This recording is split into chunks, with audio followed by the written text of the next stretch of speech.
ये समाचार है बुलंदशहर के खुर्जा से, जहां पर एक गाड़ी खड़ी करने को लेकर नगर पालिका परिषद के अंदर भाक्यू चडूनी में तकरार हो गई।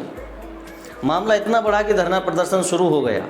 आपको बता दें कि खुर्जा नगर पालिका परिसर में चडूनी के यानी भारतीय किसान यूनियन चडूनी के प्रदेश अध्यक्ष सूबे सिंह डागर की गाड़ी खड़ी करने को लेकर के विवाद शुरू हो गया। नगर पालिका परिषद के अधिशासी अधिकारी अनवर हुसैन का कहना है कि बिना बताए यहाँ पर गाड़ी खड़ी कर दी गई थी, जिसकी हमें जानकारी नहीं थी। इसमें कुछ भी हो सकता है, सुरक्षा की वजह से हमने गाड़ी खड़ा करने को मना किया था। हमें पता नहीं किसकी गाड़ी, ये बाद में पता चला है। वहीं आरोप लगाया गया है भारतीय किसान यूनियन चडूनी की तरफ से कि हमें आतंकवादी जैसी आपत्तिजनक टिप्पणी की गई है, जिसकी वजह से ये लोग धरने पर बैठ गए। उन्होंने अनिश्चितकालीन धरना तक करने की बात कही। समाचार आने तक धरना जारी था। आपको सुनवाते हैं सूबे सिंह डागर ने क्या कहा और जो अधिशासी अधिकारी हैं उन्होंने क्या कहा। देखिए KRG न्यूज़ पर। पहली बात तो आपका बहुत बहुत धन्यवाद, आपने जनता की बात उठाने के लिए आप लोग हमारे बीच में आए हैं। मेरा नाम सूबे सिंह डागर, प्रदेश अध्यक्ष भारतीय किसान यूनियन चडूनी। असलियत में हम लोग काफी दिनों से जो हमारी यहाँ की नगर की टीम है, उन लोगों ने यहाँ ज्ञापन दे रखे हैं काम के लिए। एक तो वो काम था, दूसरा मेरा पोस्ट ऑफिस में काम था। अब यहाँ कोई पार्किंग की व्यवस्था है नहीं। मैंने सोची यहाँ तंग गली है, बड़े बड़े ट्रकों में है, मगर मैं गाड़ी है नगर पालिका में खड़ी करे दूं और मगर मैं काम करके और फिर जो यहाँ काम होगा वह खत्म करके हम लोग चले जाएंगे।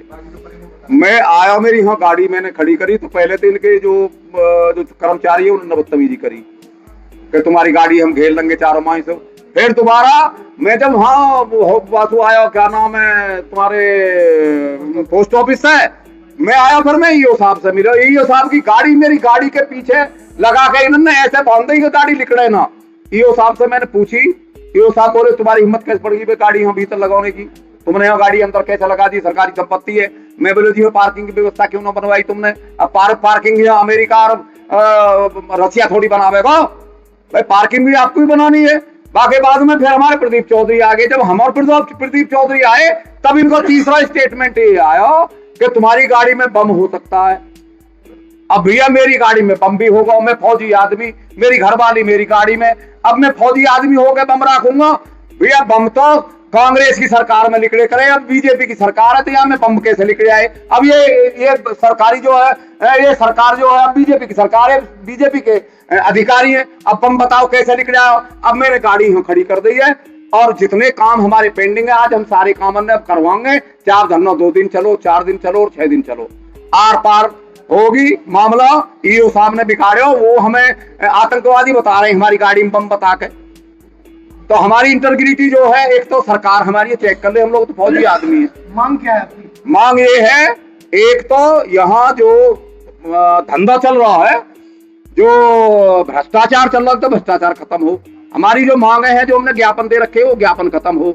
दूसरा जो पार्किंग बने, नहीं तो जब तक पार्किंग नहीं बनती जाकी भी गाड़ी खड़ी करनी होगी वो यही करेगा, याई में खड़ी करेगा नगर पालिका में ही। ये है हमारी मांग। तो मामला ये है, सुबह मेरे संज्ञान में यह आया जब मैं ऑफिस आया था सुबह 10 बजे कि साहब कि कोई अनआइडेंटिफाइड मैन जो है वो जबरदस्ती गाड़ी प्रांगण में खड़ी कर गए हैं। और मैंने कहा पालिका से संबंधित कोई काम था कि नहीं, पालिका से संबंधित कुछ नहीं, कोई डाकखाने में कोई उनको काम है। तो मैंने कहा यहाँ क्यों खड़ी कर गए हैं कि साहब वो जबरदस्ती कर रहे थे कि हम तो यहीं खड़ी करेंगे। तो मैंने कहा अच्छा ये तो सरकारी भूमि है, ऐसे इस पे सरकारी भूमि के ऊपर ऐसे कोई भी अनाधिकृत तौर पर किसी भी तरह का कोई भी व्हीकल आप खड़ा नहीं कर सकते। अगर कोई अप्रिय घटना हो जाती है तो उसके लिए कौन जिम्मेदार होगा।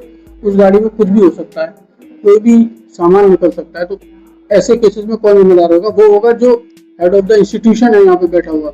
तो बस यही बात हुई थी। तो मैंने जो मेरे कर्मचारी मैंने उनसे कहा वो आ जाए तो उनसे कहना वो गाड़ी ले जाए। उसके बाद बस यही बात हुई और इससे ज्यादा कुछ नहीं है। सरकारी भूमि पर अवैध तरह से गाड़ी खड़ी करने का मामला था। उनका आरोप लगाया करके वो उस गाड़ी में बम है ऐसा बताया ईओ साहब ने कि बम रखे हैं और कई सारे जो हमने जो लेटर दिए उनमें भी देखिए मैंने कहा कि उस गाड़ी में या किसी भी गाड़ी में आप भी गाड़ी खड़ी कर सकते हो सकता मेरी गाड़ी हो सकती, किसी में भी कुछ भी निकल सकता। तो इसीलिए जब तक इस तरह से कोई ऐसा व्हीकल जो बाहर का हो पालिका में, क्योंकि हमारी पालिका के वाहन भी खड़े रहते हैं, पालिका के वाहन खड़े रहते हैं, इसके मतलब अगर उसमें कुछ भी पालिका के वाहन में आग लग जाए या कोई और चीज हो जाए, बैटरी चोरी हो जाए, उस गाड़ी में रख ली जाए बैटरी निकाल के बराबर वाली पालिका के वाहन से, तो कौन जिम्मेदार होगा? वो भी तो हमारी पालिका की आर्थिक क्षति है सरकारी संपत्ति की। तो बस ये बात हुई है, इसके अलावा कोई बात नहीं। Don't forget to subscribe and follow us.